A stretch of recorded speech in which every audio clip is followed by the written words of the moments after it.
So, nakakatuwa po, no? Sa buhay po natin, marami pong pangyayari, no? Minsan may mga tanong tayo sa nangyayari sa buhay natin. I'm sure, lahat tayo, kahit sa pag-aantay natin, makatanong ka na at ba't ang tagal ng deployment ko? Ba't umalis ako dun sa amo ko? Ba't ganito naging status ko? Na, di ba? Iba-iba, bakit yung family ko? Hanggang ngayon, wala pa akong trabaho, wala pa akong ipadala, no? Di ba? Nagkaroon tayo ng tinatawag na tanong sa nangyayari sa buhay natin. Even me, before, pag Lord, bakit, no? Pero dito, sinasagot ng Lord kung bakit. So, let's talk about, ang title natin ito, Everything Beautiful in its Time. No, lahat ng bagay maganda. Amen. Sa panahon. No? Walang pangit na ginawa ang Diyos. Yes. Tingnan yung katabi mo. All things beautiful in its time. Amen. Yeah, ang gaganda nila talaga. Nagpaganda talaga sila sa kay Lord. Amen, no? So, nakakatuwa, no? All things beautiful in His time. No? Maganda. Kahit po yung nararanasan natin maganda. Huwag po natin sabihin pangit, no? Minsan, huwag natin seryosohin yung buhay natin. Sa totoo lang. Ibigay mo kay Lord. Huwag yung seryosohin. Huwag yung seryosohin kasi pag seryosohin nyo, magkaroon kayo ng tawag depression, magkaroon kayo ng anxiety. Ano pag bumigay na kayo sa ng logi? Tayo, sarili mo. So dapat huwag mo masyadong seryosohin. Bakit sinasabi ko huwag mong seryosohin? Kasi may God ka na great God. He knows everything and He made beautiful everything in His time. Everything, no? So kung nakita natin dito, nakikita natin yung there is a time for everything. May mga season pala. Yes. So sa panahon na yan, anong season ng buhay mo? Anong season na meron ka? Yes, nag-waiting ka. Season ka ng waiting time. Plowing. Waiting time. So sa waiting time, andito tayo nagkasama. Hindi din aksidente na nagkakasama tayo dito. Did you believe that? No? So ito, inano to ng Lord. Nakaset na ito, nandito na ito, nakaplano na magkakasama tayo dito. At alam na ng Diyos na ito din yung ipipreach ko. No? So in Jeremiah chapter 33, it says that, sabi niya nga, Jeremiah before chapter 1 verse 1, I think, I will not wrong. Sabi dito, before I formed you, I know you. 1:5. 1:5, yeah. Yes, Jeremiah 1:5. So, alam na ng Diyos, before pa pala na nasa womb tayo niya, He knows us. Yes. Kilala niya na tayo. Alam niyo ba, sabi ko nga, inulit-ulit ko nung birthday ko, sabi ko, parang at my age, doon ko na-realize, doon ako nagpa-thank you, na parang yun ang nag-spoke sa akin na, Lord, thank you, kasi at this age, buhay pa ako. Yes, At this age, may hininga pa ako. Hindi ako nakaranas sa mga naranasan ng ibang tao na nasa lanta sa bagyo, sa lindol, sa baha, o sa sakit. Wala akong karamdaman, Lord. So thank you, Lord, kasi I am your child. I am a chosen child of you na nandito at ginagamit mo. At buhay pa talaga. Na talagang na-enjoy ko pa yung goodness mo. Even na sabihin natin na may mga trials, sabihin natin na may mga pagsubok sa buhay, it's normal. Normal lang yun. Hindi ka nag-iisa sa pagsubok na yun. Kasama mo ang Diyos. At hindi ka pinili na ikaw lang ang may pagsubok. Kasi lahat ng tao, sinuturo kasama mo dyan. Alam mo yung buhay ko, sabi nga ni Kuya kanina Rapi, hindi ko nasabihin isa-isa pa. So, ibig sabihin, loaded na siya. Ibig sabihin, sa kanya pa lang, sa pakikinig mo sa kanya, ang dami na. No? So, hindi mo pwede sabihin na, it's unfair, Lord, ang pinili ko lang si Marian. Ba't kami hindi? Hindi. Fear and Si Marian naman ang problema. Fear. So, let's found out, no? Titignan natin kung bakit, no? So, the season of life, no? Nasa season tayo ng buhay natin. Kasi buhay pa tayo sa mundo. Naglalakbay tayo.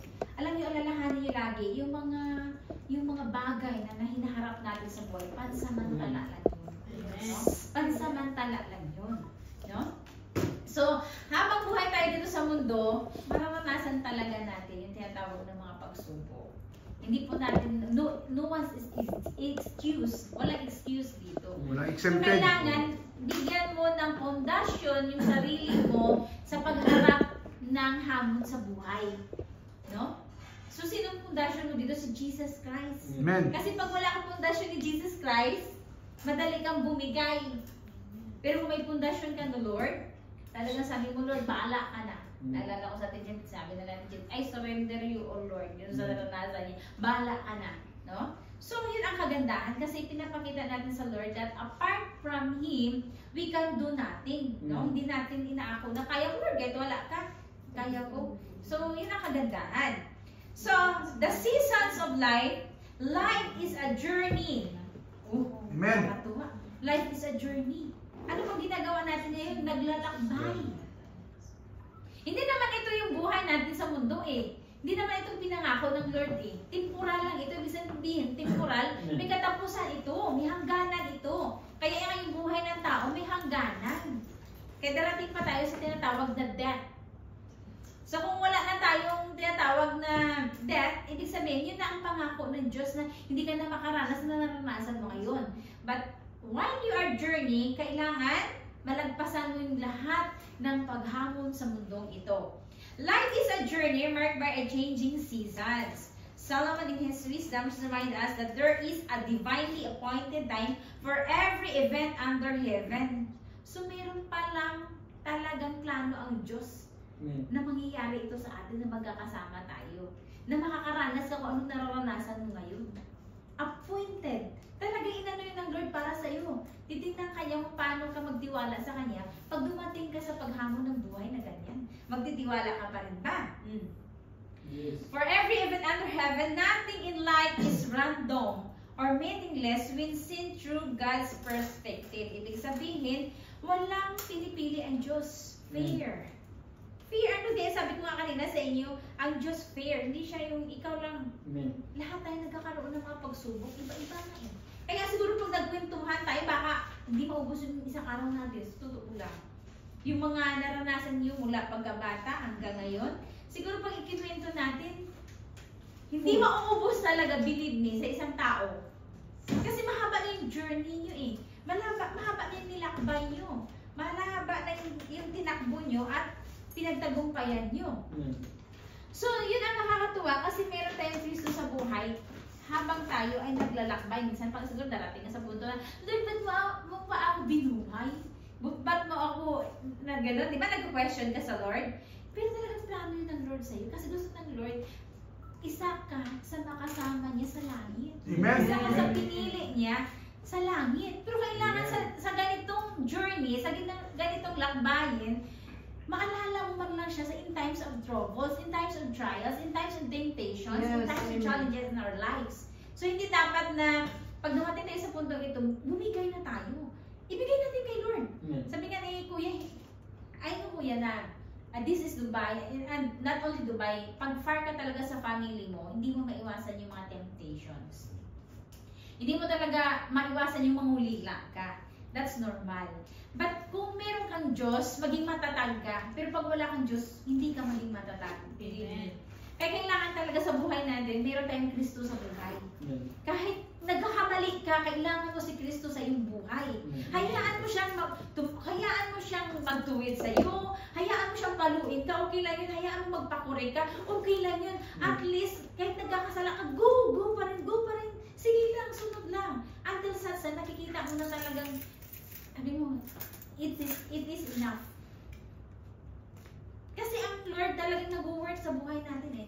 Habang ikaw ay nagkakasala, habang ikaw nagkakamali, from glory to glory, basta patuloy ka na sa Lord, turuan ka niya ng turuan. Amen.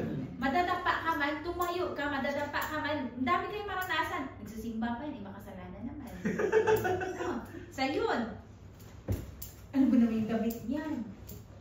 Ano ba yung sinabi niya? Christian niya, ano bang sabi?